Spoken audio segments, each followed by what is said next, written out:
What's up, nerds? We are live. Welcome back to another episode of the Aggressively Average Anglers podcast. And tonight, we got some opinions that have altered, changed over the years, maybe a lot more recently. Trying to target opinions that have changed more recently, but we've had strong opinions on products or things that we've used in the past, and it might have been like a good opinion or a bad opinion, or maybe like mid.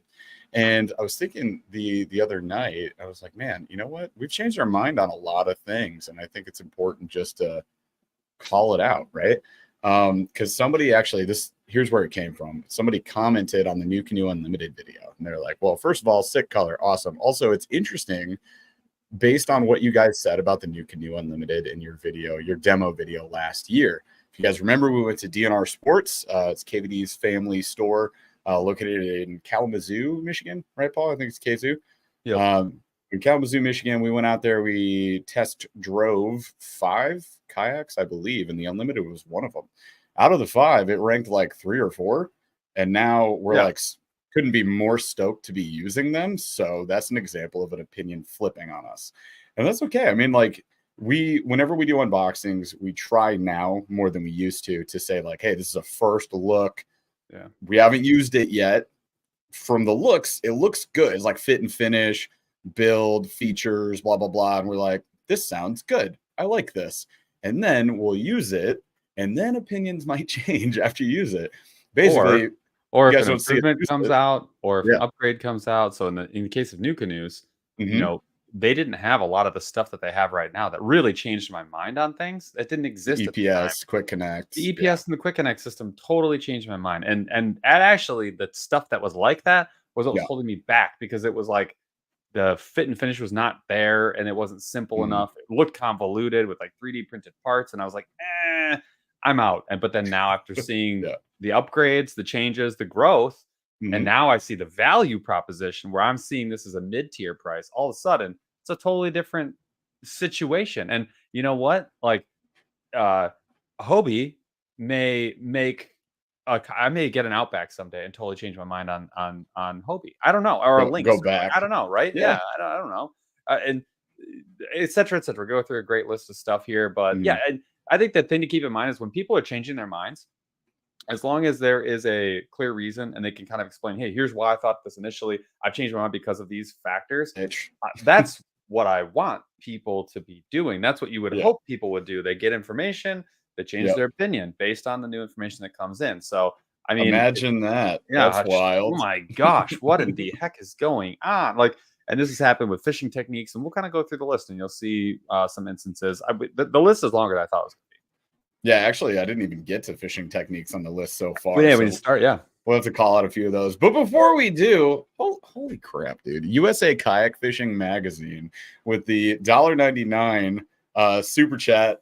Hello from USA Kayak Fishing Magazine. Hello, how are you? Welcome. These are my people. Appreciate you, man. Thank you so much. All right, you guys. So we're gonna get into it. First of all, we had a really fun members only live last night, and we're gonna do another members only live. We usually do it like the second Tuesday of the month. So I'm thinking, Paul, maybe October 8th would be our next one. Potentially, we're gonna double check that. You got it. Look, hey, we got work travel during that time. We got. I will have a fresh house, a brand new place. Also, to sleep. That. So there's a lot going on right around that time. So let me check the calendar real quick. I feel like check both.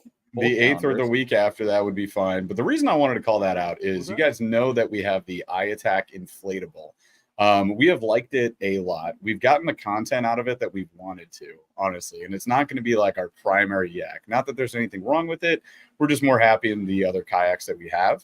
And we've decided that we're gonna give it away. So we've got the Wilderness Systems Yak Attack up for grabs. We only do giveaways on our members. That's to protect your privacy and stop spammers, but it's also to support the people who most support the channel. That's exactly right.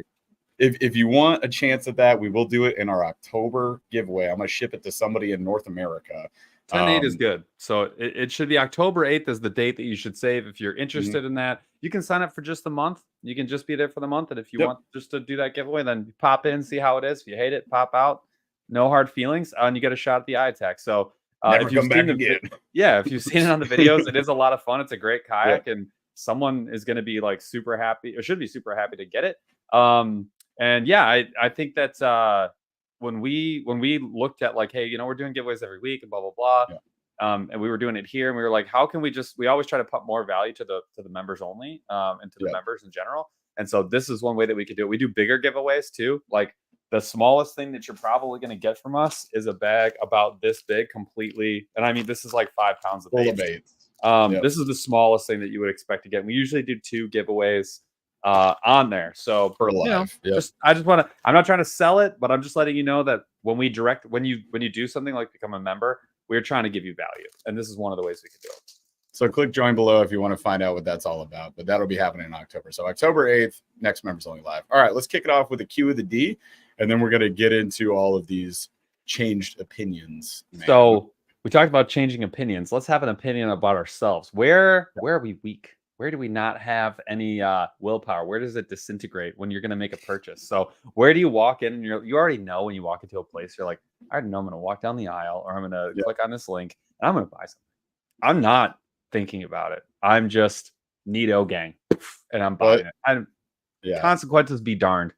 It's always tackle. So I mean, I went to our UPS drop off. Unfortunately, is a tackle store, Somerset Outdoors, located by my house. Ooh. So I go every time I have to drop off a package. I'm like, well, today they were stocking. They added Mega Bass, so they had they did. So not cool. They had Mega Bass, the spinner baits and the underspin swim jigs. They just added to the shelf, and I was like, I need to leave. But typically, that would be the case. Like I can, if I walk through spinner baits, you get 2. I know, like it's not Mega Bass per se, it's tackle in general. But if I walk into a tackle store, I'm walking out with something. Typically, plastics that I need are like the weakest point. So like we just got an Ollie's bargain store. And this Ollie's does not have a good fishing section. In fact, they only had one rack, and it was only Guggen Junior Craws. And I was like, well, I'm going to go hit the river. So I bought 3 packs of those. They were $1.99 each. And I was like, that's you know, these are going to tear apart, but it's a 10-pack for $2. I was like, well, I'm going to get that. So I'd say like value plastics is probably the closest to a guaranteed buy for me. Like if I walk to a store, I'm like, that's a deal. And then I just grab it. And like I will constantly walk out of fishing stores with plastics. So that's mine. Respect. Mine 100% is like if I'm at like the hardware store, anywhere, I'm getting a snack. I'm probably getting the snacks. Yeah, dude. And I'm not gonna. Drink would be my next one. Energy drinks, right? Yes, you get it. Yeah. And like if I'm on a drive, I'll purposely not pack food so I can get the gas station. Yeah. Like every time I pass a gas station, I was like, well, I'm gonna run in there. I'm gonna get a couple cowtails. I'll be right back. I'm gonna get an energy drink. I'm gonna get probably a Metarex bar. I'm probably gonna get Cheetos, sweet and salty mix from Cars. You know, maybe the Cajun blend is gonna happen. Spicy, and then maybe I'll get an extra one to leave in my truck for when I'm driving back home. I don't know, dude. That is my weak point for sure. Gas station. If I don't need it now, I'm gonna eat it later. It's going in the gullet. All right, so let's get into some of these changed opinions, Spaceman. Inflatables. I wanted to start out with inflatables because I remember vividly when the Yak Attack dropped. It was at ICAST 2023. It didn't end up dropping until this year in March. 8 months later, 9 months later. Yeah.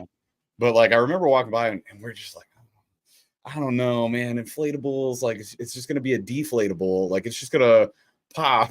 It can't be that stable. It won't be that fun. It's gonna blow all over the place, and they do blow all over the place. But that said, a lot of them now have skegs. So the skeg, at least you're tracking as you're drifting across said water. Tracking on the Isle Flywater is like too absurd. Good. It's like when you're paddling, you're like, God, I wish I could turn faster because it's gripping so hard in the back.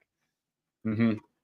Yeah, so it was that, and it was just like I would just rather have a regular kayak, not thinking about how insanely light they are, not thinking about how fast they inflate, especially if you get the electric pump that Paul has now, and not thinking about how easy it is to store it, whether it's in your basement, your garage, or throwing it in the back of the smaller vehicles, even like a shelf in the garage. Like, and the other thing too, it's hard to explain how stable like the aisle is. Like way more stable than you would think at first glance. It's more stable than my kayaks. Yep. Yeah, we were walking all over that dang thing. And we also didn't at least in the last couple of years, they started adding more universal accessory mounts. Exactly. So at first I was like, how am I gonna have accessories? It's gonna be me, crate, rods, and like, what am I gonna do with this thing? But until you can see them rigged out, which is why iCast is to me valuable in that sense. It's gonna come up with New Canoe in a second. But like without seeing, I need to see it. I'm very visual about this. If I could see somebody having it fully rigged out as like their perfect platform, quote unquote, then I can picture what my vessel is going to look like.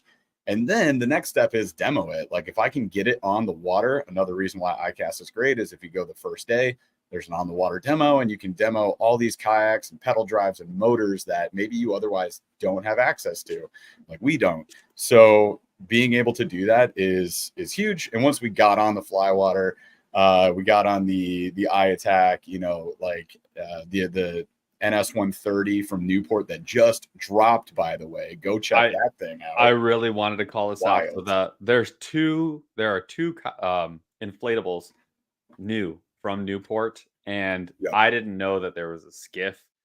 Shame on me, because it looks freaking incredible. I want it so bad, like my bones hurt. The larger one that's like a legit boat, it's like a dinghy that you can like stand on the front on. It has like it has everything, and it's meant for like the new 12 horsepower like motor. That thing is great. It's cool. I really do think it's awesome. But the skiff, I'm extremely interested in. It looks incredible. Yeah, I didn't see the skiff. So the NS 130, what's the skiff called? Or is it not on their website yet? It's not on there yet, but you can see it on the promotional videos. Gotcha. I'll check it out. Look at the promo videos. They're there. And dude, the skiff looks awesome. I'm sure it's great. So cool.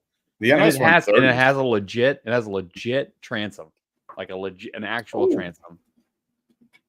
All right. I'm here for it. So yeah, I mean, I know a lot of people are still like, I don't know about inflatables, and we constantly get comments like, you're just gonna pop it. We actually did pop one of them on accident. Paul, you threaded a bolt a little bit too far. Turns out did. Super easy to patch.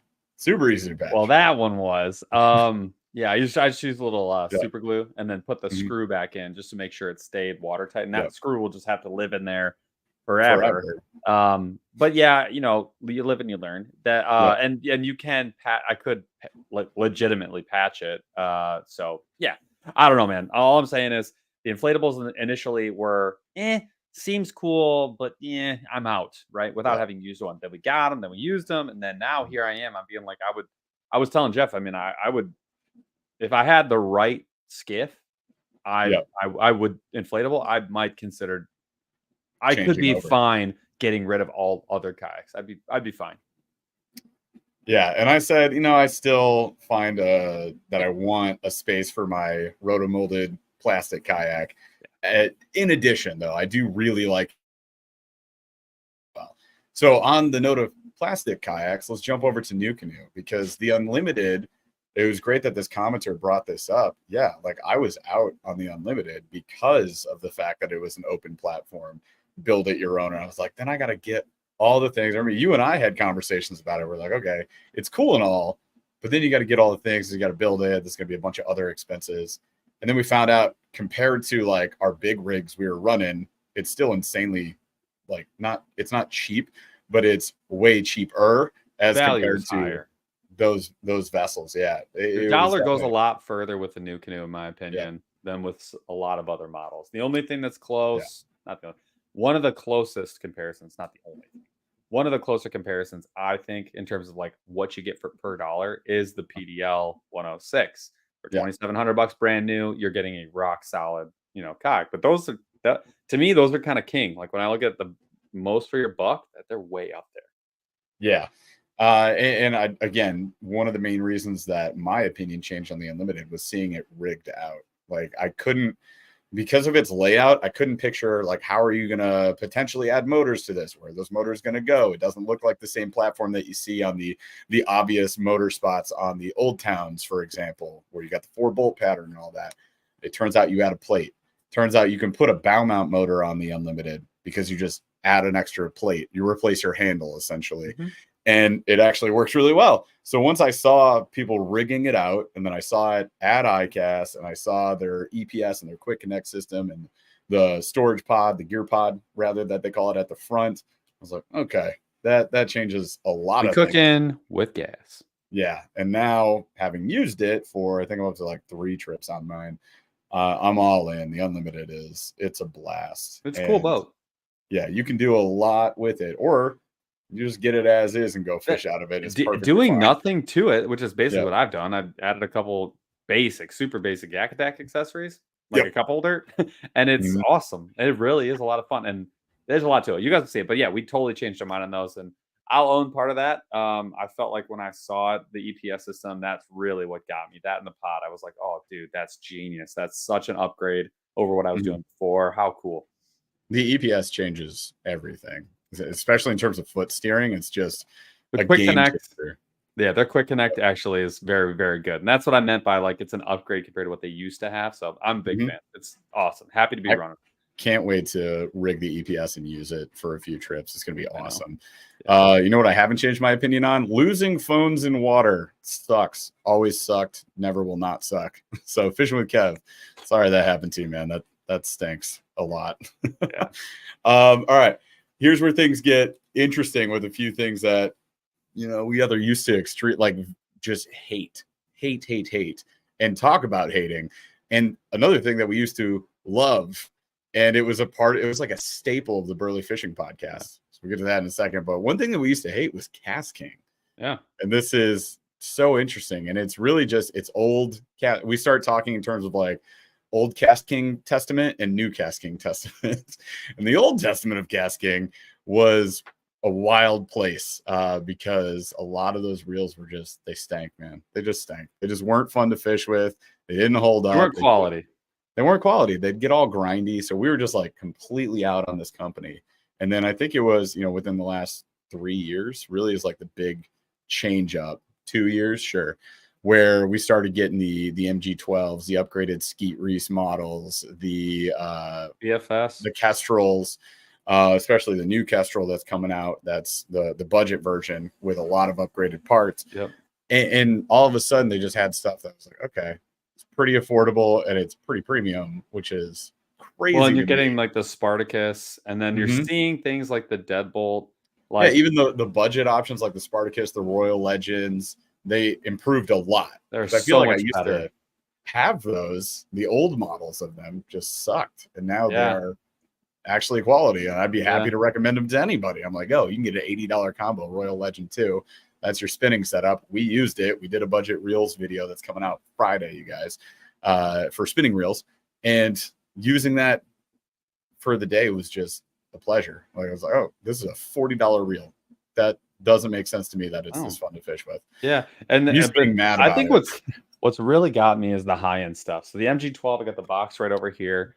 Even their $100 plus stuff is so leaps and bounds better. And the level of creativity I think is like very high. Like the innovation that I'm seeing, like the braking system, the ABS, I think it is ABS, ABL, ABC on the MG12. Yeah, on the MG12 is awesome. It works so good, like really, really good.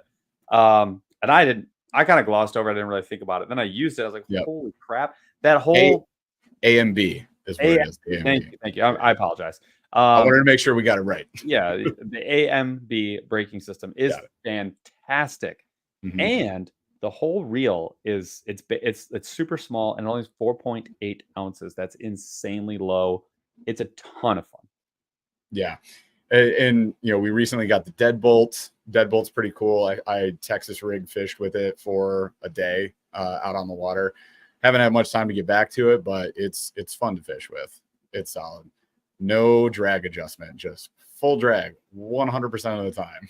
And how often does that actually matter? And if you're flipping, doesn't matter at all. You don't want it, as a matter of fact. Just make sure you get real braid. All right, and then and KastKing too. Their accessories, they're solid. Yeah. They're rock solid. Haven't had any issues. Only good stuff. So I got to give Yep. it to them. They've 180'd in a way that I've not experienced before. So good on them. This next one is This hard is to what I was admit. talking about. Hard to admit, We used but to die on this hill. yeah, I was ready to murder on this hill myself, and it's Crocs. Crocs is a hill Crocs. I don't even really want to be on unless it's in the casual sector. When it Never comes to heard of it. fishing, I'm out 100% on Crocs. I have tried to lift 150, 250 pound kayak on a wet surface one too many times in my career as a human being. Not willing to do it again. It's not worth the risk of total annihilation. So I will not be doing that anymore. I love the Under Armour deck boots are great. I love the ankle high boot is really nice. And the water shoe game, dude, it's a game changer is what it is. Yeah. Been trying some new water shoes. We tried the Cross Kicks, which are definitely nice. And we're hoping to eventually get our hands on the Under Armour, the new redesign of their water shoe. Looks pretty sick. But yeah, the grip is no comparison, man. And just eating crap while falling on the boat ramp. Knowing you're going to break an ankle. Just knowing it. My favorite one was when I had my Hobie Pro Angler 360 and I never used to unload it. And we have a dangerous ramp on my lake that's off a highway on an angle at a steep angle. It's an Alp. It is an Alp. So I'm trying to push my Hobie Pro Angler up there. I'm in the water on the slick part of the ramp. And I hit a point where I just started sliding down the ramp while holding my yak. And I was like, this is a bummer. And then the bow just slammed into the concrete. And I was like, oh, cool. Oh, I'm having such anxiety. It was so comical. And there's houses on that spot. So I'm like, I know somebody somewhere has a cell phone footage of You know how many dollars I would pay to watch the third-party footage of that? Oh, my God. Which my GoPro was on, man. I just slid until the yak was on the ground. Look, and if you're running Crocs, good for you. But we'll see on the other side sooner than you think because you're gonna bite it and it's not gonna be great. Next up is a related topic, which is deck boots. So I used to be out entirely on deck boots. I'm like, what are the point of these for us? I don't see it. I can definitely see now.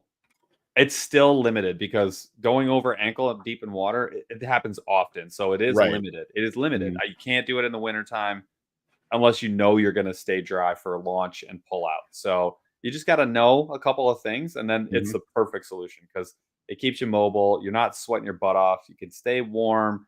You get phenomenal grip.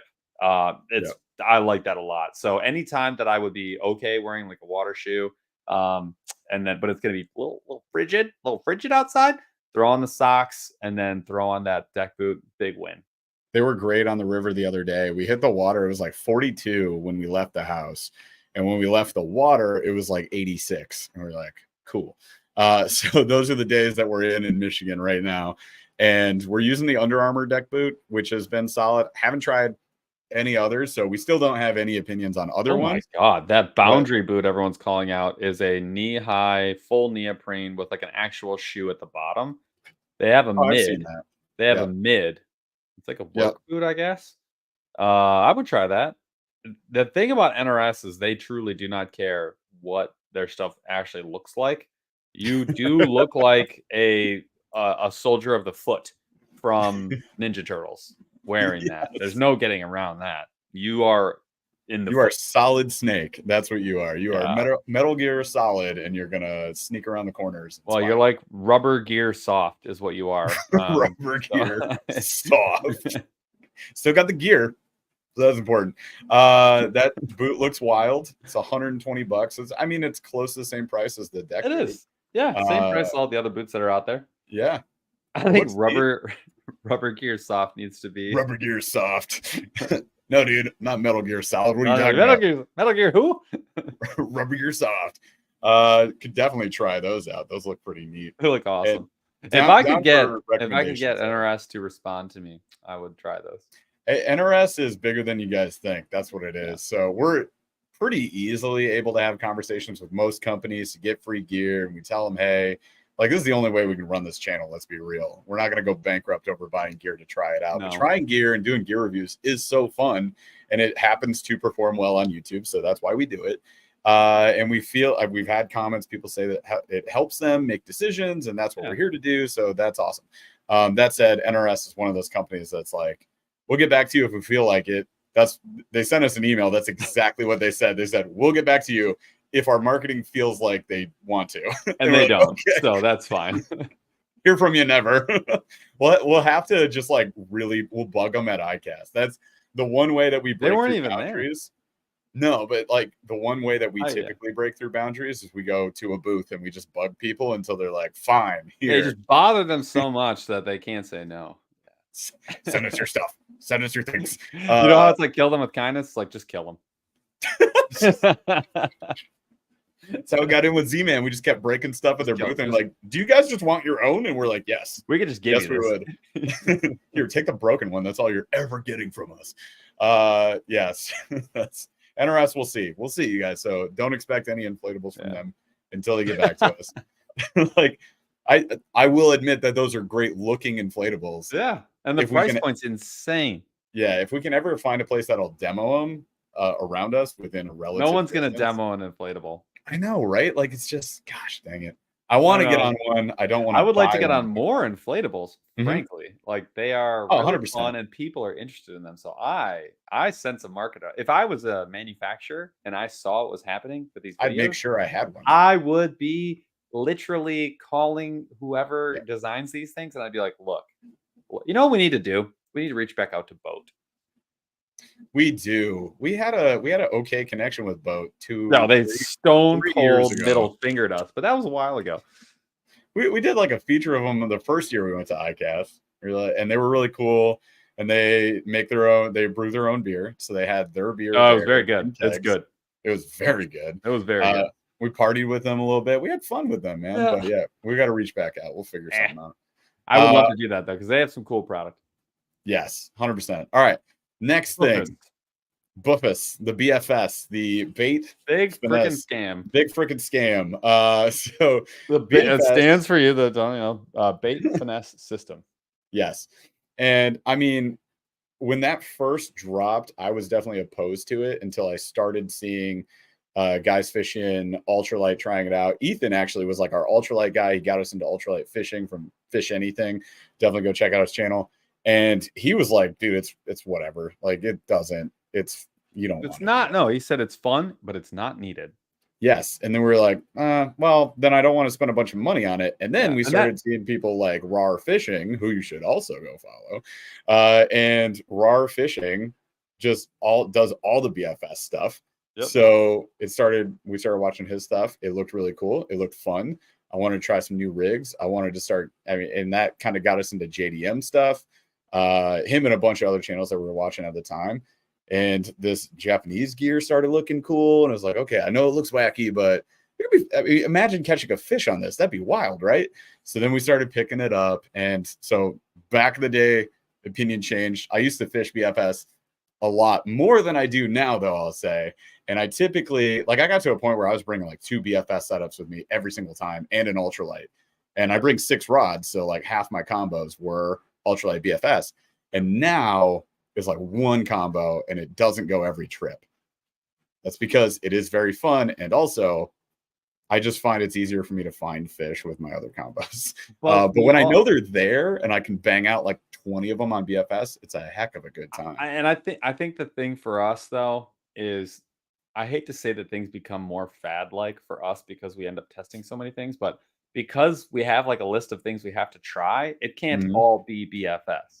It can't all be ultralight. And so what happens is you end up being like, okay, well, I have 38 things to try. I'm going to leave this one at home. And then this has happened with us. Like even my fishing techniques have switched just because of the gear that I'm testing for that year or trying for that season. So it comes and goes. Right now, it's taking a backseat. But it's still a ton of fun. And my opinion on it has totally changed. I think there's absolutely a place for it. And if people are interested in it, then there has to be a place for it. So it is a lot of fun. It went from not interested to all in to back it off a little bit. And that's kind of where we're at right now. Yeah. And now I take it on every other trip. Yep, and we did just get a whole bunch of Euro tackle baits. So, speaking of BFS, we're going to be going out with that with BFS and ultralight. Look at all that crap. We got their line. We don't have the rods yet, mostly because they're not ready to put them out. But we're going to test out their finesse braid. We've got finesse hard baits, plastics, the Nage, which drops later today. This week? I think it's the 18th. I think it's next week. 18th. So this bait right here drops in a week. I'm telling you guys right now, this is insane. of all the baits that I've gotten, maybe in the last year, this might be the one that I instantly gravitated towards it. I had no problem fishing in the river the entire day. It's a ton of fun. Yeah. It's a sick bait. I got to cast it around a little bit. We also have the micro Nage, which is the little guy, and it's freaking cool. Fire. So we're gonna be throwing that on BFS. Oh yeah, and yeah. So expect a video where we just fish all that stuff. We should do Nage versus Nage. Big Nage, little Nage. What Nage is gonna get it done, dude? I mean, and it could be like that would be a lot of fun. Oh, because we were talking about going out in the New Canoe Unlimited together because we're gonna put two seats in it.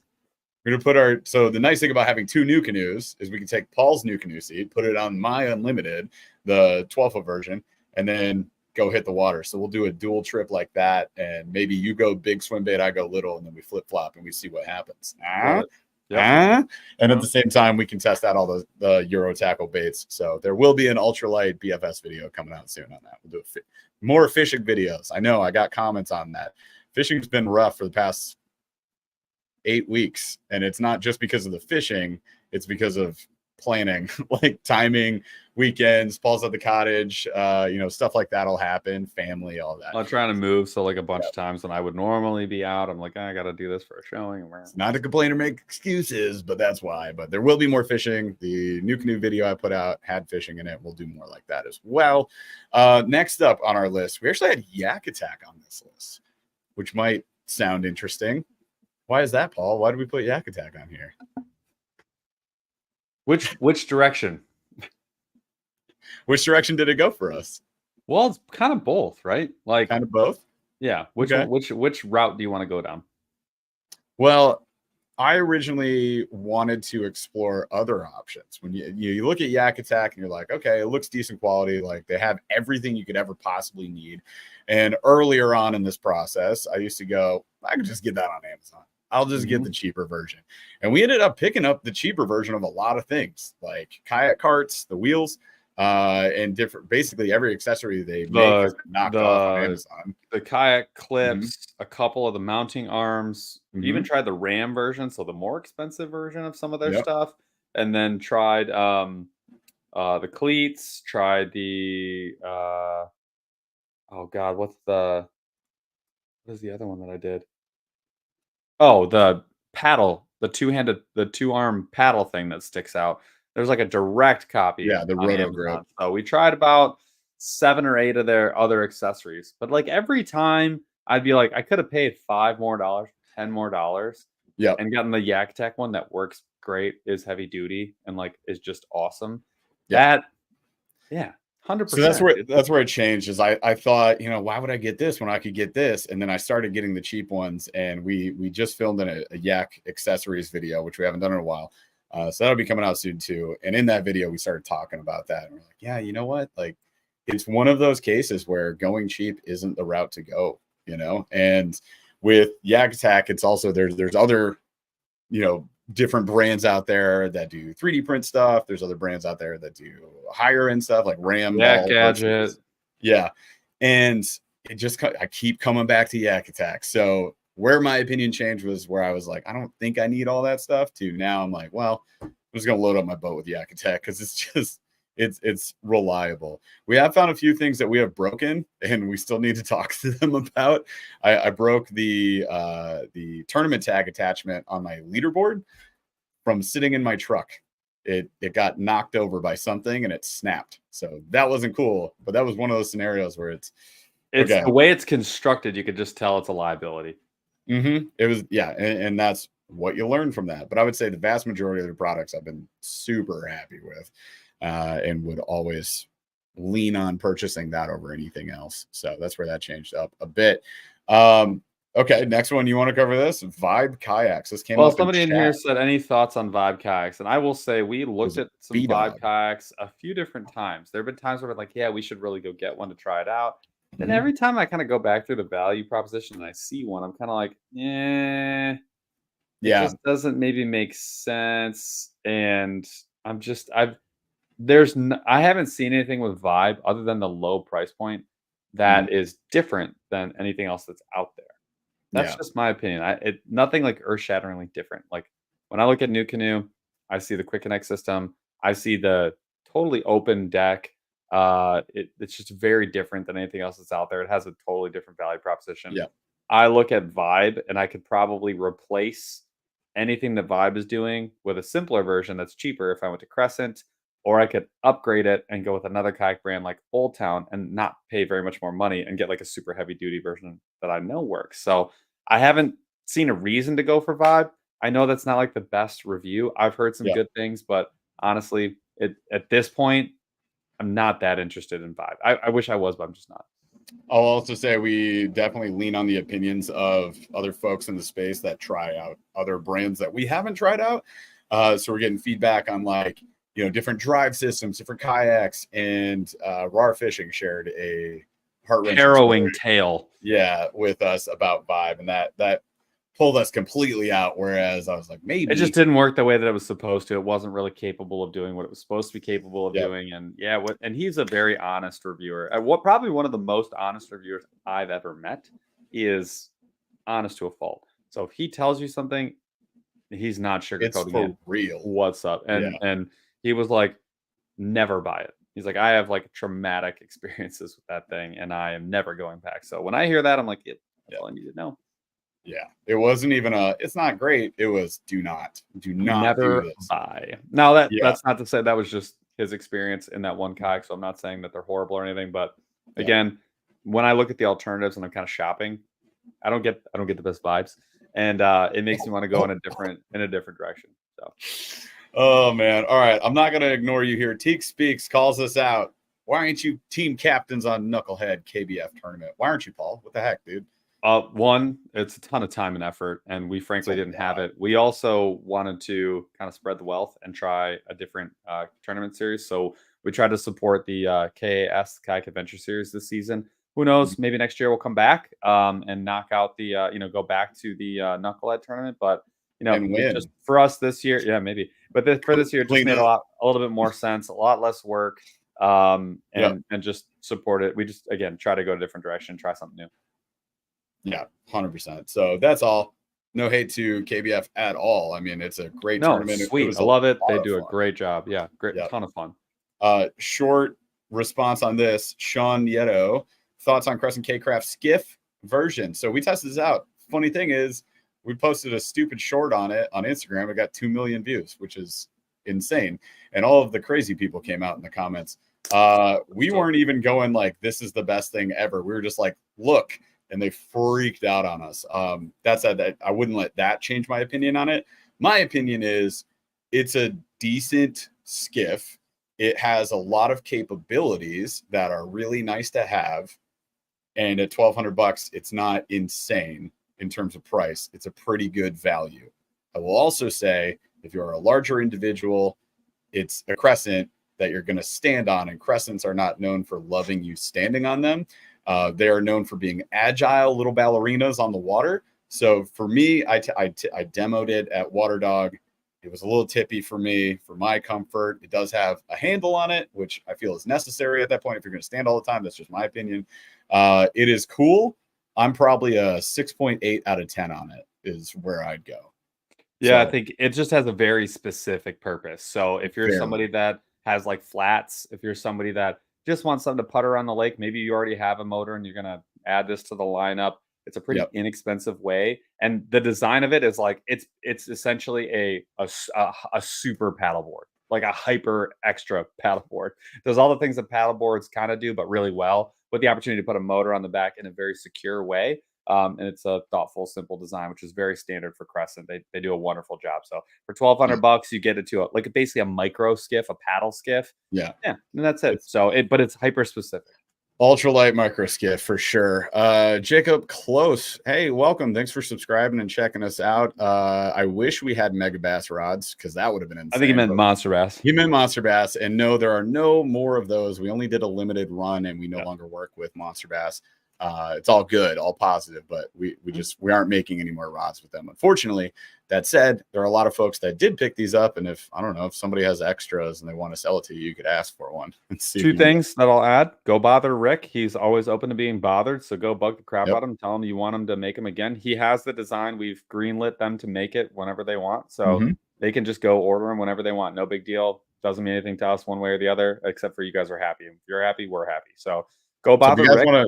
Storm Rick's live. Storm the castle. Just go on the live and just be like, make the freaking thing, and he'll make the ultralight rods. Yeah, I don't care if they're black and orange. Yeah.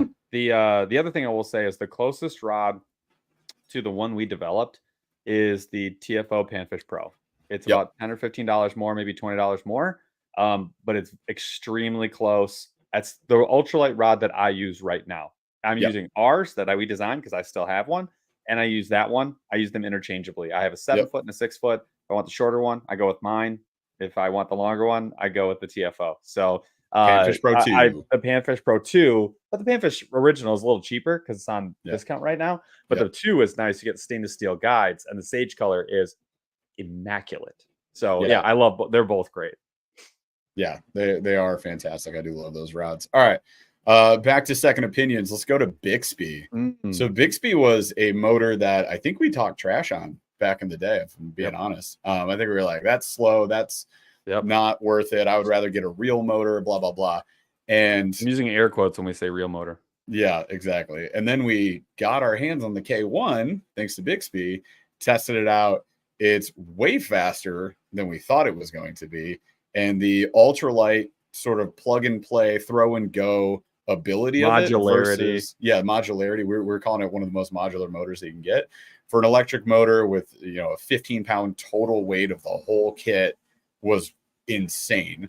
So all of a sudden it jumped up our list. It holds down a very specific, like a part of the market that isn't. There's no one else that compete. Like the Newport can't compete at that weight. Now the Bixby can't compete with the Newport on the heavy end. So you get the big motor with Newport. It's way faster, got way more power. But the Bixby, pretty refined, and for a smaller platform like an inflatable, it's phenomenal. Perfect. And they're always making updates. They do a really good job. Love the team at Bixby. And I'll tell you guys this. I accidentally left my cord, my retractor cord that's supposed to it's just a string, basically a rope that pulls paracord where you yank it and it pulls up the motor out of the water. I forgot to hook it up and I had it dangling. I flipped the thing in reverse. It jammed in the motor and it jammed it so fast that it actually burned out the control unit. I was like, oh my gosh, the motor ate it. What have I done? Now I could have gone to the owner and been like, hey, send me a new one. But instead I was like, I'm gonna Keith Lee this. I'm gonna do like a secret test. I used a different email, my personal email, that you couldn't decipher. It was my name out of there. No one even knows my name, so who cares? And I emailed them and I was just like, hey, customer support, just like, here's what happened. I just emailed them with a 5-sentence description of what happened. They go, can you send us a video or a picture maybe? I took a 1-minute video. I emailed it to them. It took literally 1 minute. I didn't edit it. I just sent it. And they emailed me back like an hour later and they were like, hey, we think we know what's going on. Could you please send it to us? I sent it to them. Cost me $25. I sent it to them. 2 days after they received it, this is a holiday weekend, so it's over Labor Day weekend. They're like, it is exactly what we thought it was. It's covered under warranty. We're ready with the other ones packed up for you to get. You get a brand new one. We're ready to send it out right now. No questions asked. Just confirm the address. I sent them the address. It was in the mail the next day. Wild. I mean, that's just for a relatively expensive. Oh, first of all, the Bixby is way less expensive than some of the other options out there by a factor of $200 to $700, depending on what you're comparing it to.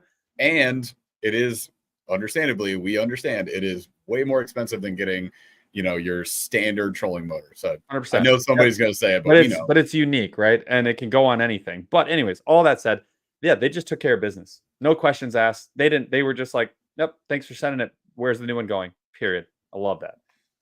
Yeah, absolutely.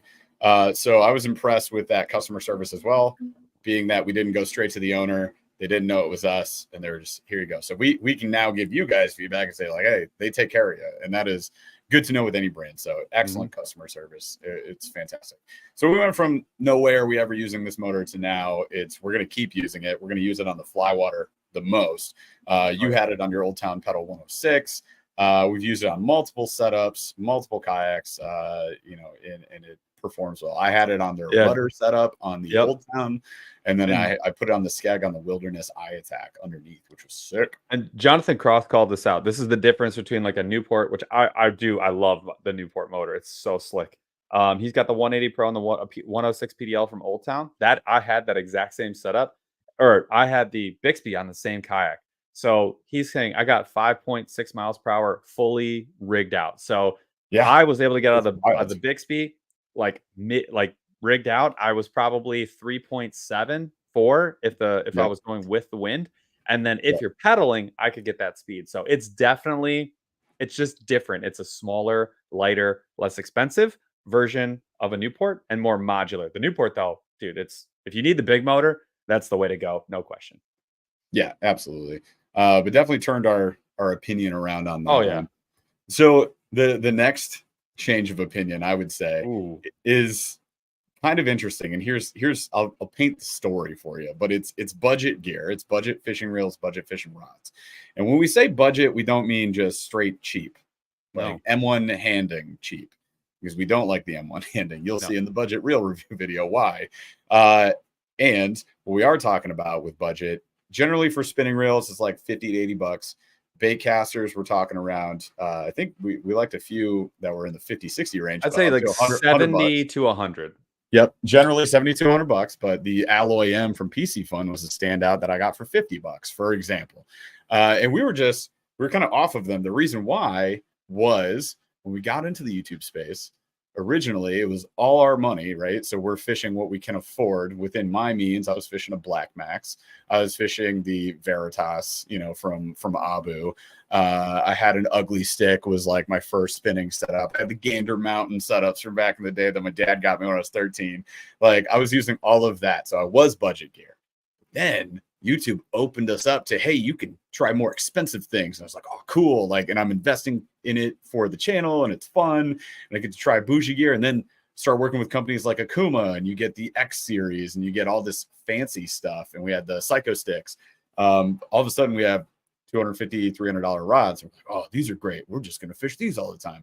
And then this year, which we still do, and like I still love them. That opinion hasn't changed. But on the budget side of things, I'm like, man, I got this Tatula rod for $100, the XT. I got the we like the Daiwa Revro spinning reel. We got the Skeet Reese. We got the Nasi spinning reels, which I would say high-end budget $100 spinning reels. But then we got the Alloy. The value on it is so high. Like, yo, these are fantastic. And it's also great just to be able to recommend, because a lot of folks, like, it's not within our means. If we're being completely honest, it's not within our means to get all these bougie products all the time. We're lucky that we get to connect with companies and get products like that and try them out. Otherwise, I wouldn't be touching the caviar, bro. But if I get a chance to have some, I'm gonna enjoy it. I'll take it. The budget gear totally turned back around on me. I'm like, I want to take this Tatula setup with me all the time. $150 combo or less. The Arc G1. Say whatever you want spec wise. The thing fishes great. It does. They're smooth. They're fun to fish with. They're cheap. I can beat the tar out of it and not feel as bad as if I drop my X series reel on the ground, because it's a $270 reel. So going to the river, maybe I'd even take the less expensive ones, because it's just, hey, if I lose it in a tree somewhere, not the end of the world. I won't cry too 100%. much. I'll still cry probably. A lot. A lot. I'll cry a lot. So budget gear, totally turned around on that. There will be more budget reviews going on forward, like forever, because it's easy for us to grab a bunch. I spent $500 on our budget reel review videos because I just bought all of those, except for KastKing. We were lucky. KastKing sent us those. They came through in the clutch, and they were solid. The Spartacus baitcaster, impressive. Solid. Royal Legend, impressive. Skeet Reese, really impressive. Skeet Reese is like not even budget. It's just super good. It's $100 spinning reel. I think $100, but dude, 150 I've been using it bait 3 cast. weeks straight, like Mhm. every weekend. It's legit. I really love that. It's one of my favorites. Here's a good one. PGN God, Fish and that's Arc. insane. The Arc G3 deal was pretty dang crazy. That's insane. For sure. Yeah. So definitely turned our mind around on that. Savage Gear, jump into the next one. Savage Gear was another one. And it wasn't really until we got a chance to talk to Adam Ott, who's like part of the design team there, and we talked to Informative Fisherman, who is also a part of the design team there.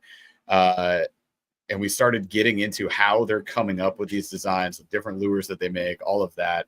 And that changed our minds on it. And then seeing videos of them fishing them. But like back in the day, Savage Gear, all I ever thought about was you roll up to the store and what's on sale. It's the pulse tail. Like you get the pre-rigged pulse tails and stuff. And I was never like, these are amazing. They're fine. But that's all I knew Savage Gear for. So this opinion was changed more from the education, like gaining new knowledge on those products and then seeing how they can work much better. So now I'm like, okay, well, cool. Previously, I only thought they had the Shine Glide and that was the coolest bait that they had. And it is a cool bait. Whatever. But now they have so many more things. So Savage Gear, I would say for me, definitely turned around. We're going to pick up more of those. We just picked up the Structure Gill per Informative Fisherman, who was like, yo, why are we talking about the Dark Sleeper? Obviously he's Team Savage Gear, but he's like, go fish the Structure Gill. We got the Tough Toad. And the Tough Toad I'm excited about too. Tough Toad's cool. So it comes with 3. It's more dense, like TPE style plastic than I will sell all my frogs if it's that good. I will do it. And I won't even think twice about it. Yeah. So if you guys haven't seen the Informative Fisherman live, first of all, go back, rewatch that podcast. So fun. So many gems, so many stories that he was dropping and lots of tips. So if you want like a good informative episode, get it. That was that one. Go watch that again. But he got us on the Tough Toad. Just 3-2 a pack, $8.99. Comes with EWGs. So this is a soft plastic topwater, and it's going to be sick. We're out of time on that, so we really got to try and make that happen like this weekend if we're going to get any on those this year. But I am excited. Savage Gear turned it around. You know what else turned around? Temu. Just kidding. It didn't. It's still trash. Don't buy it. Going on to kayak wheels. So kayak wheels is an interesting one for me because I have the Boondocks landing gear now on the Native Titan X, but I ran a whole season essentially with no wheels. And I was just sliding the boat into the water and then dragging it back up in the truck bed. No trailer. This is the Titan X. Is one of the heaviest, if not the heaviest kayak, just base weight, 175. It's bonkers, let alone if you have anything in it at all. So I was loading and unloading at the ramp from my truck, no issues with it. And it got me to a point where like, do I even need wheels? And then I also had like the Amazon, the Ganfind X, if you guys remember those things. These things are trash. I used them for a little while and I was like, this isn't even worth it. I'm just going to slide my boat in. So at this point, I'm like more mid. It wasn't that I'm not sliding to the opinion of do not need. These are, unnecessary or whatever. Yeah. It's just that I don't use them as much. Even with the unlimited, I slide that off the back of the truck too. No problem. I'm mid on it now. I was like, I wanted to be out on attached wheels because I hate the weight. They are such a luxury. And it's not like they're not in the way. Like they're there in the way they're such a luxury. Yep. Oh my God. Yeah. They really are, dude. They are heavy. The attached wheels are a pain in the neck. Even good ones are such, like New Fishing just called out the Yak Attack bar cart. The best it is. It's great. It still pisses me off. To like lift and on an it's never ever right. Ever. And when you put it under, you never pull it far enough back. Like you never, and it's always in the wrong spot. So you gotta like strap it on. It's just, it doesn't. Interesting thing about that. Have you wheeled your U10 yet with your bar cart? Yes. It's wild how it's the easiest kayak I've found to put on those wheels. I would agree, but it's because it's 42 inches wide and it doesn't have the double hull like as much. So like the wheels, the actual bar section just like slide in, and it's got a specific setting that's like perfectly designed for the Yak Attack bar cart. So with that kayak, I'm like, these wheels make sense. And they're pretty easy. And you have the big one. So maybe there's a difference with like the length. The same one. Oh, you have the shorty? Yeah. Got the regular bar cart. The big boy. I love Yeah. look, the bar cart, it's a genius design. It is Or am I hands down thinking the best wheels. Well, what is it? Is it the Bunkster and then the bar cart is Yes. the other one? Maybe You might I have always forget their naming convention. Either way, the smaller platform, I will tell you right now, with my Old Town, made me so upset. Yeah. I could not stand loading. Frustrating. So frustrating. Yeah, the bar cart's the big one, and then the Bunkster is the small one. So we both have the Bunkster. Yes. Yes. Just to confirm. It's been better. But yeah, dude, I just sometimes I just want to rage. It can be annoying. So much, and it's so frustrating. And then it's like slipping around. You can't get it out from the water. You can't while the boat's in the water. It's hard to get on the freaking thing. And then like sometimes the rubber things like slip off or get jammed inside the two tunes of the hull. Like had so many moments where I just wanted to huck those things out, and it's because I've been spoiled for a long time with the Boondocks landing gear because it really is a luxury. So I go both ways on it. It kind of depends on the day. 100%. Jonathan Krause, I don't slide it in fully rigged. So I take everything off of it, which surprisingly doesn't take much time. So like I roll 5 up to minutes, the ramp, 2 minutes. Yeah. It's an extra 5 minutes. Everything's in the back seat of my truck. I slide off the basically the vessel with nothing on it but my fish finder. And I actually leave the batteries in. So I have 2 batteries in there, a 50 amp and a 100 amp. But I slide it off the truck bed and I can slide it back in that way too. And then all I got to add to it is, tackle for the day in the crate, which is loaded up. Rods are in there. So I just like drop that in, snap it in, and I'll toss in my plastics, drinks, and lunch. And then I'm out. So it's pretty quick. And like, I get it. Trailers are super convenient and you can have everything in there already. And that may be on the horizon. That may be something that we do. I'm still like, this team needs a trailer. This team needs the dual trail. I feel you. All right, so that's wheels. Let's go to big rigs. Big kayak, fully rigged out, kitted out to the max. This is probably my fault. Okay, this is 100% your fault. I'll tell you right now, you guys. I'm basically 100% out of like full accessorized, full rigged boats. Like the more that I fish inflatables, the more that I fish really simple kayaks like the Old Town PDL and the new Canoe Unlimited. I just like 2 or 3 conveniences. And one of those is a crate. I don't care which one even. I've enjoyed every crate that I've had. I don't care. The more simple it is for me, the happier I will be. Exactly. So cooler lid, you mentioned, what trailer you guys are looking at. Originally, like the most popular one on the internet, not necessarily amongst everybody, is the Malone. That said, we went to Waterdog. They had a different brand. Do you remember what that brand was, Paul? I don't know that it's not the Maloney, whatever it is, because but it's the one we looked at is around $2,200, fully galvanized inside and out, which is a huge upgrade. It has the buddy bearings, so you can grease them.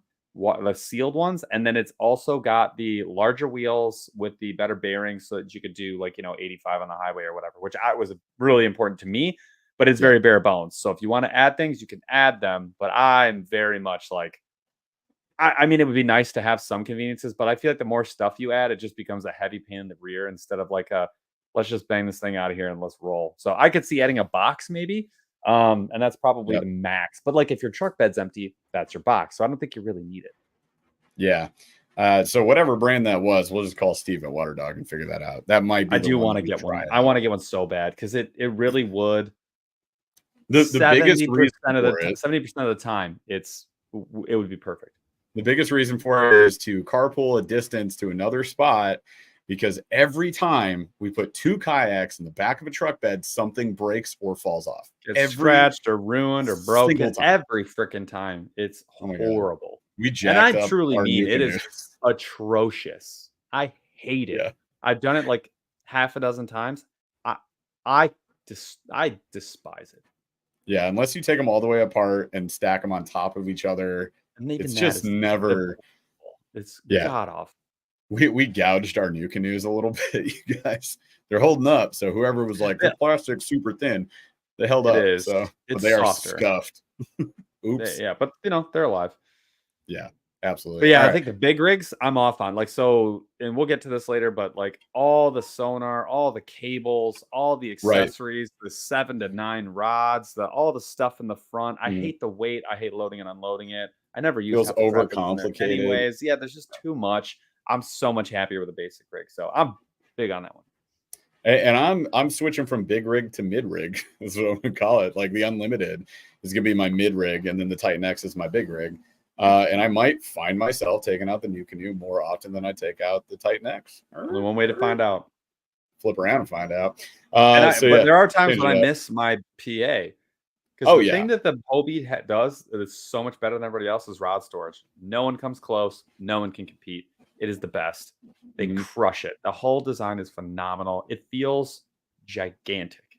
It does. It is a barge It's for amazing. sure. So yeah, there's times that I miss it, but most of the time I'm pretty happy just with the mid rig tossing out there. Or even the ultralight type setups. I've grown warmer too than I used to be in the past. I was like, I'm never doing this. Now I do. Well, and we just hit it ultralight kayak rig. So I am very much like team ultralight. When we get out on Yeah. the inflatables, I've got one bag of plastics and then like a couple boxes of terminal, 2 rods. I'm great. I'm probably in my element. Super happy. Ran light on the river this weekend and had a blast. Didn't need that Loving much. life. Didn't even Fact- catch fish. Still loving life. Well, we caught some fish. We got some nice pike. Paul forgot the vast majority of his tackle and still was able That's to the catch some thing. fish. I on a tough literally, day. I had You had almost no terminal.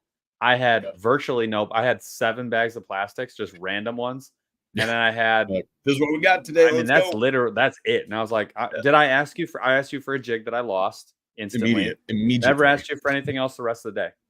Yeah, I wouldn't give it to you. And I got it Even done. yes. I got the job done, dude. I was catching fish. I was there. It definitely can be fun to go ultralight. I would say, like I said, I've warmed up to it. I used to be fully opposed. I was like, nah, man, I want to have everything. You never know what's going to happen. There's Like, no I wrong need it answer. all. This is just our opinion. Yeah. Common spaceman. Space. Yeah, that's the kayak things that have changed. I would say something that I would be interested in hearing your opinion on is bank fishing. Because I mean, we came up bank fishing.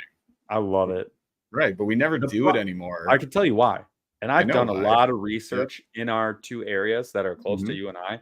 There's just not a lot of good bank lakes. Like if there were, I would do it way more. And I've actually put like a lot of man hours into researching like spots. Yeah. And I have yet to find, like, remember the lake that we used to fish by your old house? Mhm. That doesn't exist. And that was a wonderful bank. You could walk around the whole thing and you can pretty much fish the whole thing. And you can't, that doesn't exist within 40 minutes of us, or it's very minimal. So, but how do we get around that? We wet wade the river. And that is probably if you could only fish one way for forever, that would be in contention. I'd be pretty dang happy. Wet wading or wading in general is just really fun. But especially in the summer, going for a good wet wade. And I know folks down south, you got like gators and mean fish and snappers and stuff like that. We got snapping turtles, but they ignore you. You got to highlight. We got Drew Gregory in the house here. I saw him a couple times earlier. I wanted to call him out. He made a comment here. He says, still just using the back of my truck, drag my kayak on the concrete, gravel, dirt, whatever.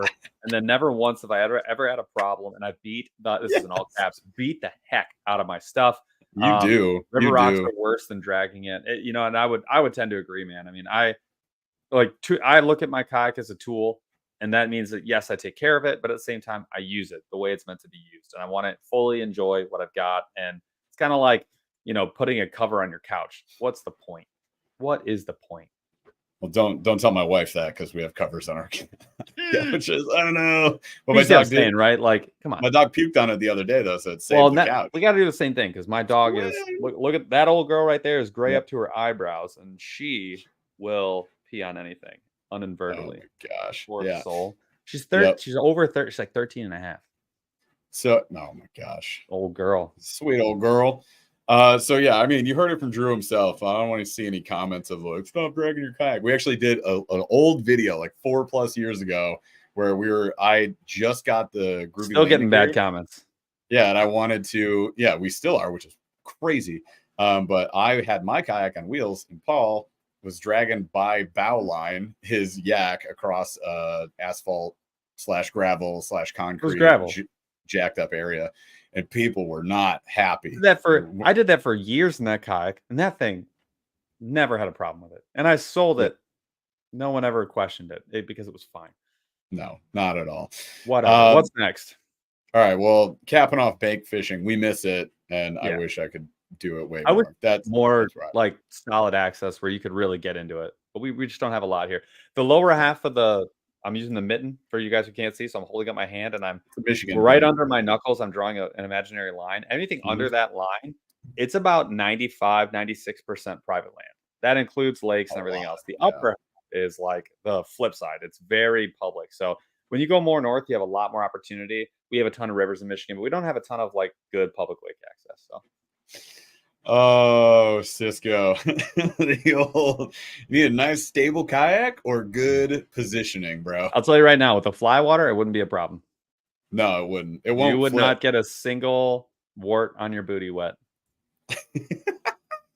Real quick, John Walters had a question about the NRS CUDA. That was the one we were looking at. They have the pike and the CUDA for the inflatables that we were interested in. I have two thoughts.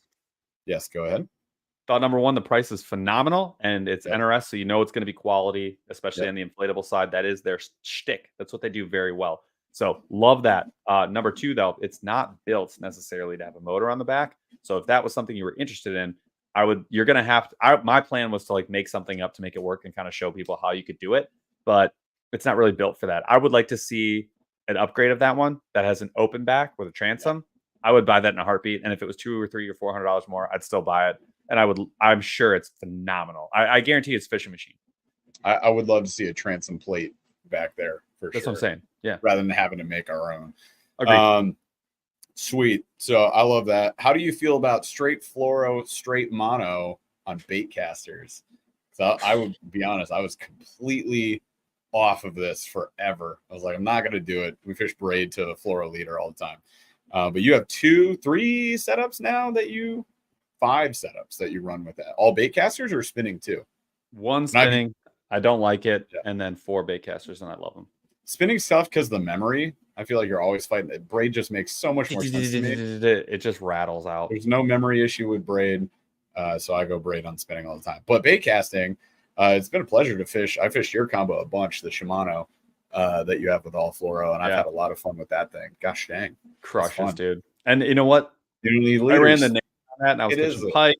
I was, not running it in the river, no issue. I trimmed it up a little bit as we went and just looked for a couple of things. And And Rudd did just pick up the NRS. That's probably, I would assume, is going to be a paddle only.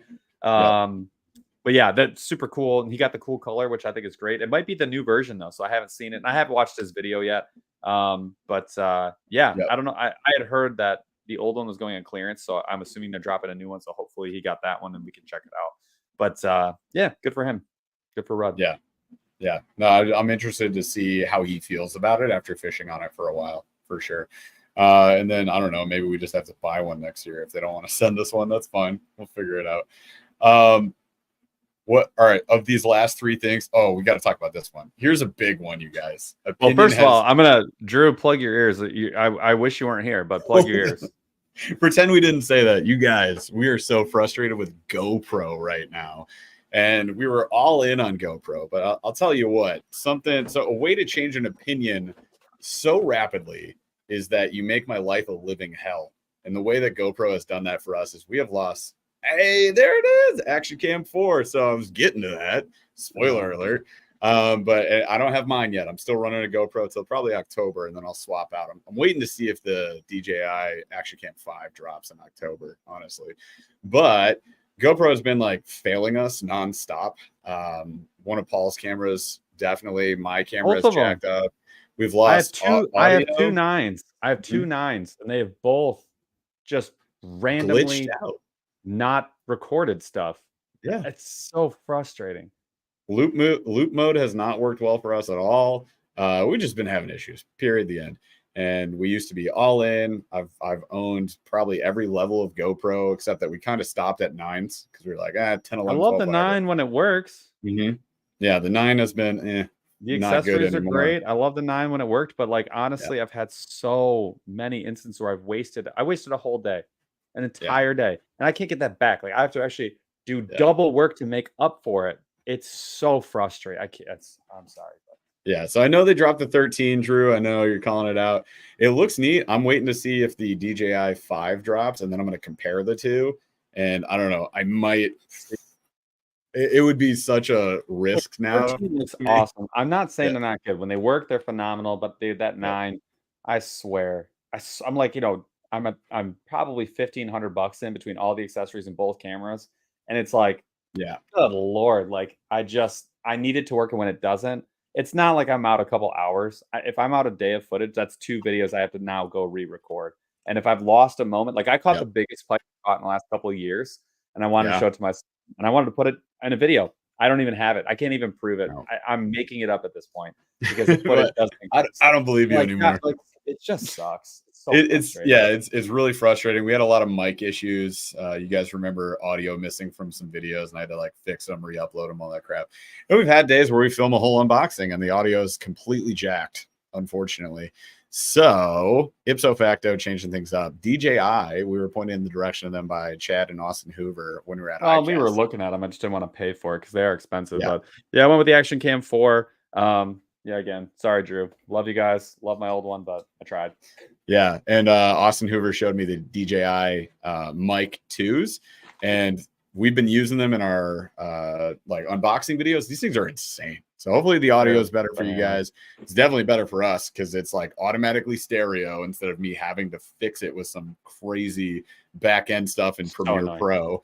So annoying. And we're not dropping mics like we were constantly doing with our Rode mics. So I'm gonna, if you're ever considering mics, the DJIs are insane. They're fantastic. Cool. So you want to cover these two, or should we go slow rolling thunder? Well, I haven't changed my mind on unhinged comments at all. I have. I'll tell you why. Okay. So this, yeah, the IG. I have the IG reel that we posted that got 2 million views. Brought out all the most unhinged commenters, and like back in the day, it would bother me a lot more than it does now. / I would respond and be engaged in those comments. And I'd be like, no, you're wrong. Here's why. And then I realized they're unhinged. So there is no amount of evidence that you can provide for this person for them to change their opinion. So now we just go neat, or that's weird to say. And my favorite is K. Literally don't care. So I have changed my opinion on caring to the point of engaging in the conversation. It's a long time to get here. Yeah, we have 5 years, 5+. We're 5 years. Last week was our 5-year anniversary. Really? That's it? Yeah. Oh, man, I thought we were further. That's it. I thought we've been here for 100 years. Like, this is feels like a decade. It's 2 not centuries on the internet. Yeah. All right. So there's a bunch of our second opinions. Did you want to talk fishing techniques? Have you changed? All right. Let me just ask you this. What fishing techniques have you changed your opinion on? Because we mentioned this beginning of the show. I wanted to make sure we got to it. What are some techniques specifically that you have changed your mind on? Ned rigs. To the point I used to be EWG boy. I used to be bottom contact or die. And now how you fish them. Yeah. I don't even think about it the same way. I think about it as like swimming. I think of it as like drifting more often than not as a drift bait. Yeah. And I have not used an EWG in well over 2 years. Yeah. I have slowly changed my opinion to meet your opinion on that. On the river, I immediately lost like 2 money jigs from Outcast, unfortunately. And then I was like, fine, I'll go EWG because I was getting snagged in the branches a lot. Yeah. And I will say, though, I changed how I fish it for sure. And I'm out on those Z-Man Ned locks. So that's an opinion that has changed. The Z-Man Ned locks, I've had hookup ratio issues with them, and I've folded a few out on not giant fish. That's crazy. Yep. And that blockhead design, to me, gets snagged way more often than a lot of the other designs. So I'm actually, if I do in the EWGs, river, yeah, in the river, it's around rocks. Yeah, on the rocks, it's a no-go. I would agree. No-go, but there are a lot of You're much better off with like the keg design that we're gonna see here pretty soon. That's what I was gonna say. Yep, and then or the footballs that we've been seeing, like Great Lakes Finesse. Yep. I dropped a just used football head. It's so the sick. GLF football head. I used it on the Really river good. this weekend. Fun to fish with for sure. Another one is glide baits, and I think this will actually change my opinion on glide baits. This bait right here will make me a glide bait fisherman. That's I'm a saying it swim now. bait. Bold That's, prediction, swim bait, whatever. time out. It's a swim bait. I Glide think it baits will are lead into swim bait. glides. I think in general, Yeah. the way this swims as a swim bait will totally change my perception of big baits. And I've been trying to do this for a long time. Haven't gotten there yet. I think this is going to do it. Yeah. So swim baits, it's wishy-washy with swim baits, if I'm being honest. It's like I like them. I want to fish them more. I hate committing to them for the day because I just want to fish things that I know that I know I can catch on, not that I know are going to catch, because I know the swim baits will catch too if I just commit. But Not good.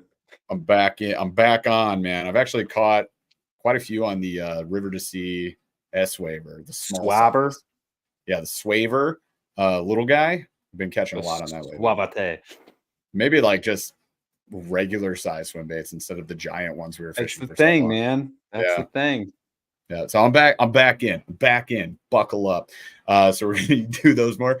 I'll say another one that I completely ignored for a long time was free rigs, and I have gone to Immediately highlight Jonathan Cross because he's got a great point.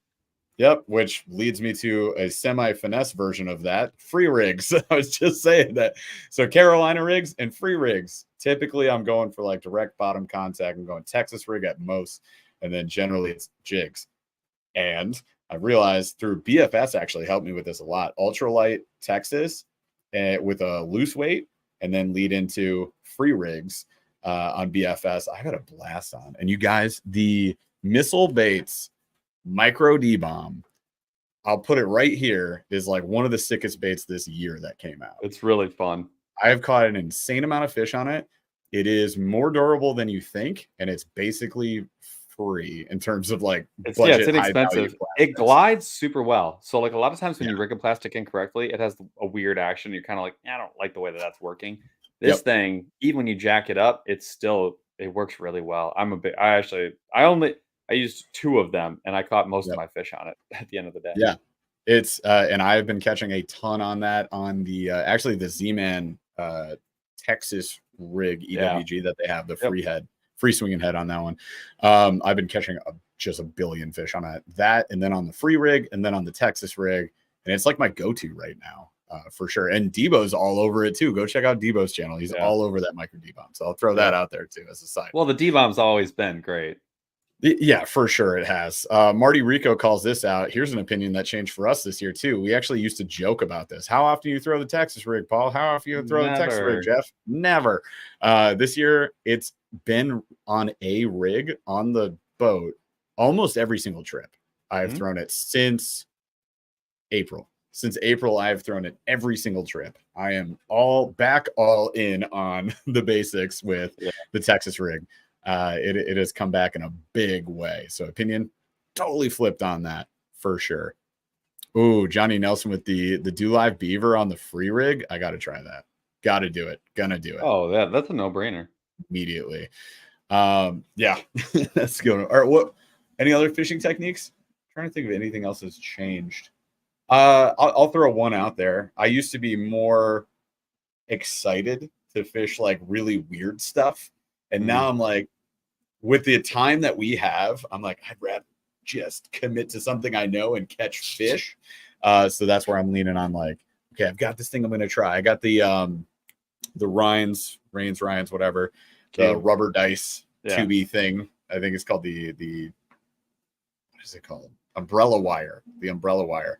And I was like, I can fish this, but like, I really just want to fish stuff I know. So I'm just like, put it away. Or Debo gave me some like Elastec style squids from a JDM brand. I was like, I could catch on this, but I'll just use regular stuff. Yeah. So I'll tell you a little bit. I'll tell you one thing that hasn't changed and probably never will is not in a bad way, like a complaintive way, but I do wish I could fish like 5 times as much as I do. Oh yeah. I wish I could fish. If I could fish even 2 days a week, amazing. I just got to figure out a way to set my life up like that. And I don't know how. I'm not there yet. No. 1 day a week. I wish it was all day, but we get 5-6 hours best. So we do what we can. Also, another reason why it's tough to make fishing videos consistently. just is. Not enough time on the water. There are guys out there who make nonstop fishing vids. They fish 4 or 5 days a week. Not us. I wish it was. But that's also, there you go. Behind the scenes is why we do a lot of gear reviews, because it's what we got time for. It's just easier to knock out 4 videos in 2 hours and then fish as much as we can versus only trying to get a fishing video and maybe it works, maybe it doesn't, and then we lose a whole weekend. It's unfortunate. Or your GoPro just deleted the whole thing in and makes the decision for you. Yeah. Ooh, Jacob. Sorry, I just talked bad about these. They still work great. They work great. Hear me out. I was complaining mainly based off the river. Yeah. Because in the river, I will say, if you got a ton of rock, don't use that. Use a ball head jig. Use an open hook, straight shank Ned instead. That right there works really great on any lake, any pond. If you swim it, if you're going around grass a little bit, or you're bumping some, minor laydowns. It'd be fine. Unless it's all rock, should be fine.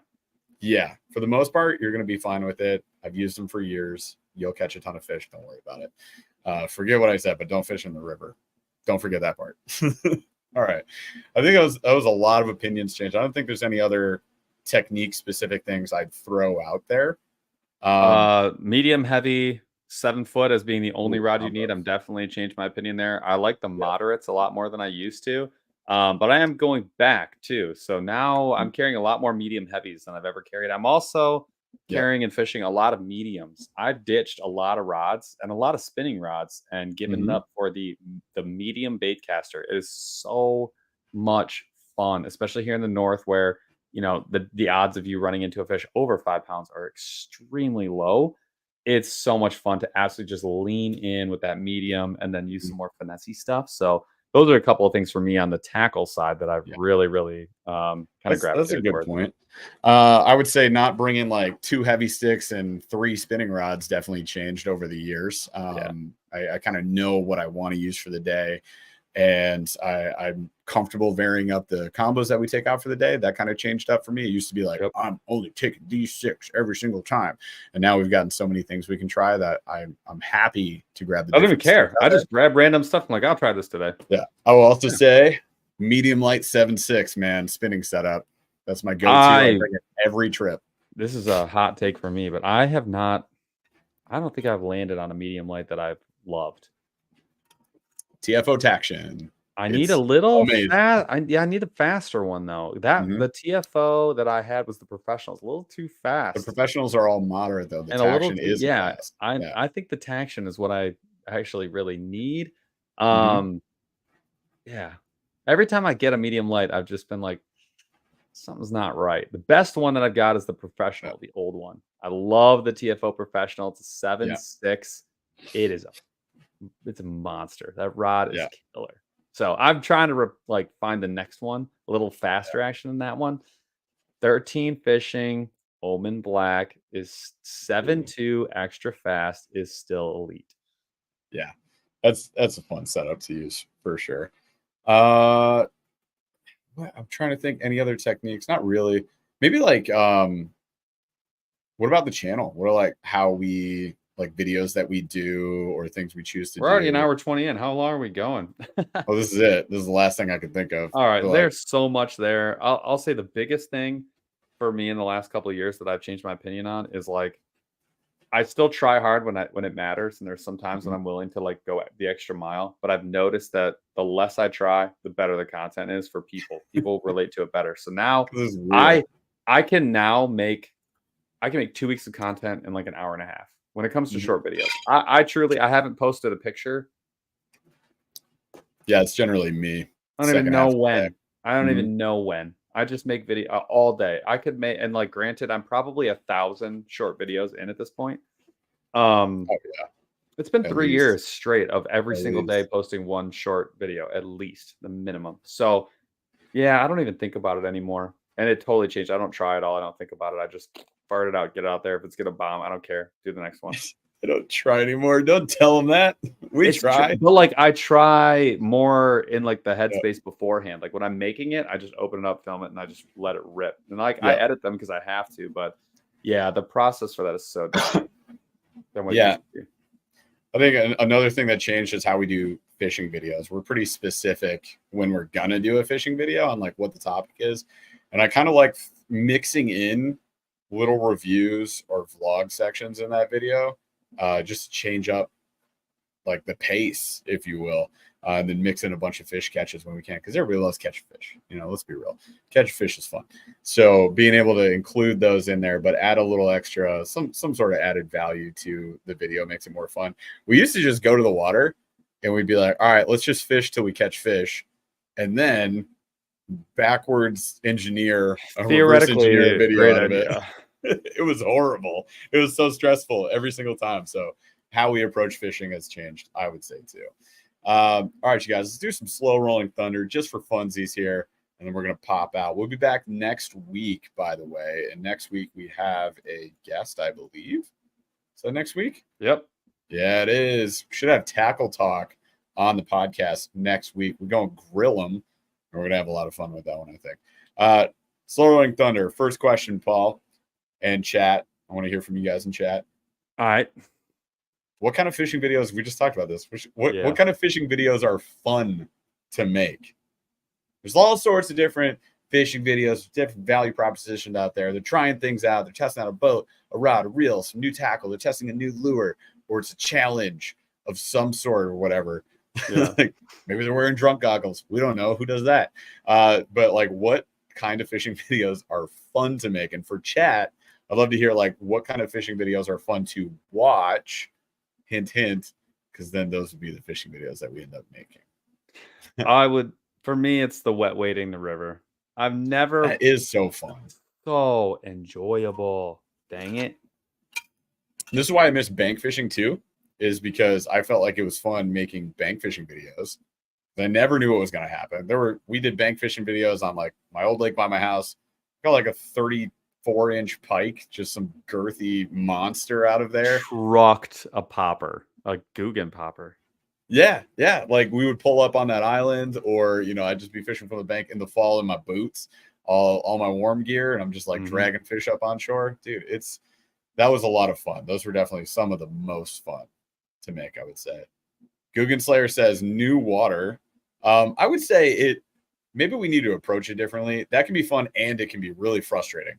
Because one of two things happens. We get to the launch and we're like, hang on, hold on, Paul. Been here before. We've been here before, and we thought it was new, which is hilarious until you get there and you're like, remember this lake? This lake sucked.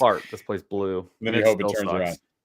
You might hit a water. We hit a new lake. I might hit a water. Might hit a new body of water. You just hit a water, man. Wow, that's water abuse, H2O abuse. We hit a new body of water, and it was just a party day, and it was like one of the busiest party traffic lakes we've ever been on, and we felt extremely unsafe. And we didn't know. The tournament had just gone through that day, so those fish got that beat out of them. Yeah, it was crushed. So that said, it can be really fun when you find that gem, but you never know when it's going to be that diamond in the rough, which is the sad side of things. Jim F, I like this idea. We just talked about this early in the show. We're going to do this with the Nage swim bait that just came out from Eurotackle, or is coming out next week from Eurotackle. So we're going to do I think it's a 4.25. Put it up against this guy, or we could do that. But we've got 4.5 inch swim baits up against the Nage Mini, which is like 2 inches, something absurd. We got a couple of we got the maxed fishing, the little mini guy, and then we've got one of the ones we got from Dark Horse.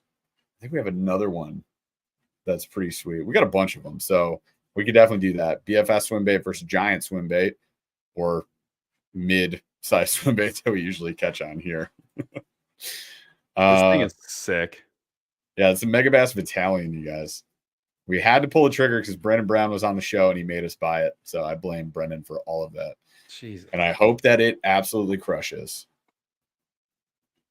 What else? I see BFS wade fishing. That is so much fun. You are correct. Top tier.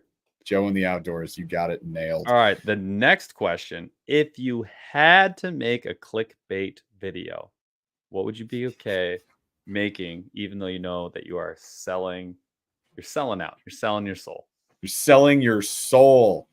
What would you sell your soul for, Paul? It's got to be something fun. It's got to be fun, but it's got to be clickbait. So it's got to qualify for that. I think good old clickbait. I think some version of making your own pontoon boat, not out of like crazy materials, but like legit, like saying, okay, you have $1,000, make the most legit fun fishing vessel that you can, and then the motor you get a motor. You have a motor as the base. I would. Yeah. Digworks says anything FFS related. I'm not touching FFS anymore. We made a few forward-facing sonar vlog videos. They tanked. And we realized all these tournament guys who always talk tournaments do those videos. We're going to leave it up to them. I don't give a heck about forward. I'm not trying to say forward-facing either. And I don't want to chime in on what all the tournaments are doing right now. It doesn't matter to me. Fuller goes 3 Bixby's on an inflatable. Bro, I would sell out for that. I would sell out for that in a heartbeat. Be like, hey, Hooman, can we get 2 more K1s and attachments? Ship it to my house. put it on my tab. Put it on my tab. That would be fun. Something like what Ryan said there, I would say. And you mentioned too, like maybe a rigging would be a lot of fun, just or a budget challenge, or too many motors on this kayak. How many motors can a kayak really benefit from? Putting a super high horsepower on a light rig. That I would 100% do. I would do that. That would be just because it'd be really fun. I would go get that ultralight and then put on a 10 horsepower gas motor. PGN's got it. Get Crescent on plane. I would definitely do it for that.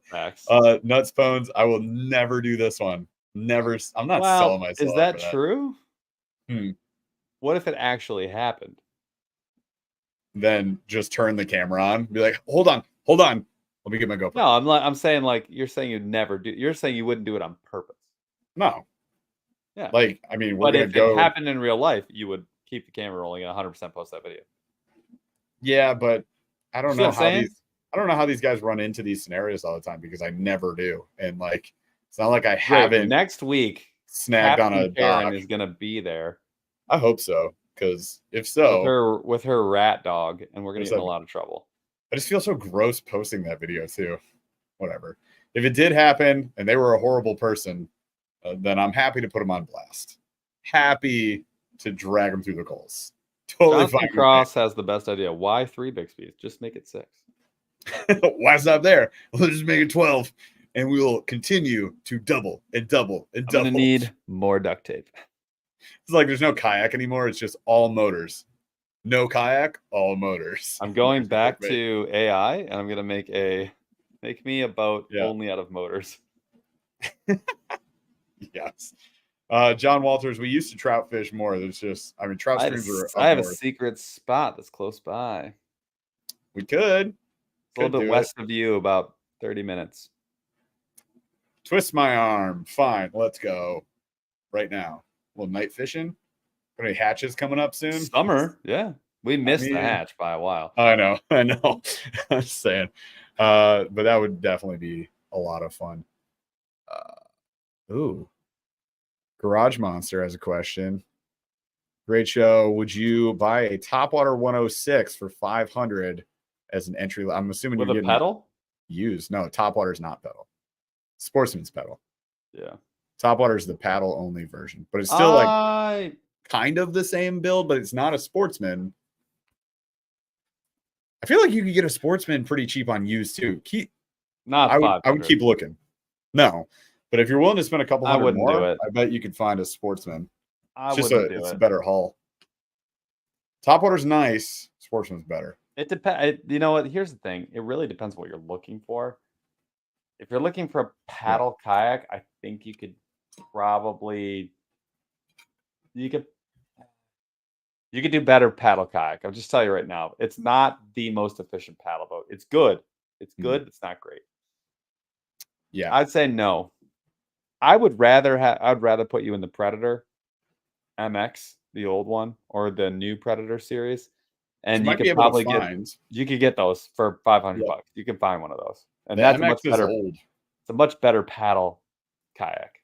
The interesting thing about the Predator is that they just changed it to the big water, and it's the same thing. Like everything is It has some exactly the upgrades, same.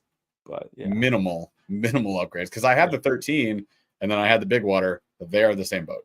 Yep. Virtually the same. Yeah. So yeah, I don't know. I would keep hunting. What would you buy if you only had $500? If I only had $500, that's tough because I'm definitely of the camp of like buy once, cry once. I'd rather not get the kayak and wait a little while. And if I had, first of all, it's going to be a paddle kayak. Period. It's going to be paddle no matter what. Yeah. For $500. All right, man, that's tough. You know what? Please have. You know what? $500. There are some Crescents that are new that are pretty freaking close. You're talking about the ultralight is 600 or the Primo, right? I wouldn't buy the Primo.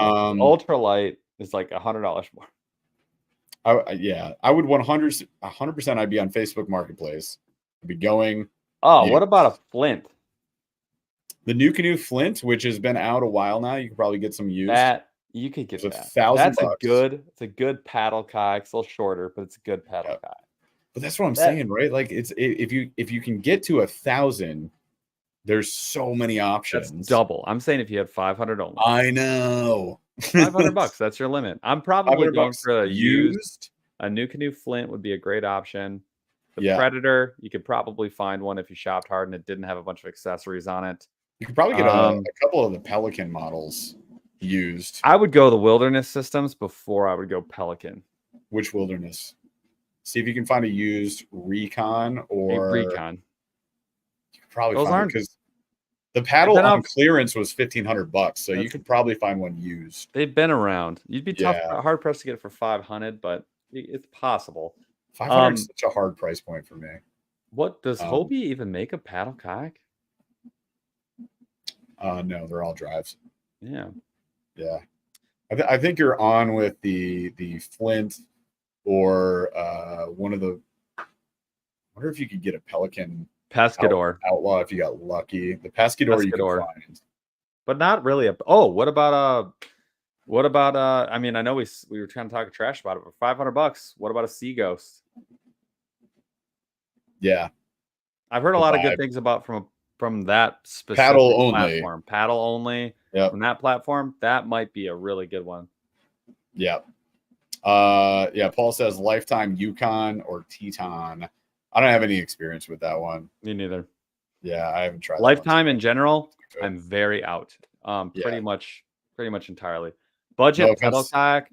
Look, the budget pedal kayak is one place I am not touching that. I'm not going budget on it. Those drives. Budget, yes, but cheap, no. And so, like the Brooklyns, what's the knockoff of the Hobies?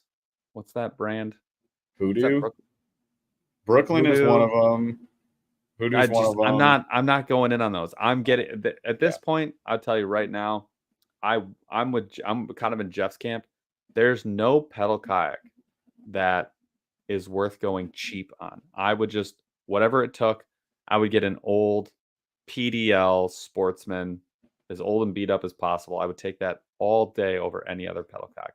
I don't really know if there's a pedal kayak that I would want other than the Sportsman PDL because it's that much better than everything else. Yeah. I agree. I'm in the same boat.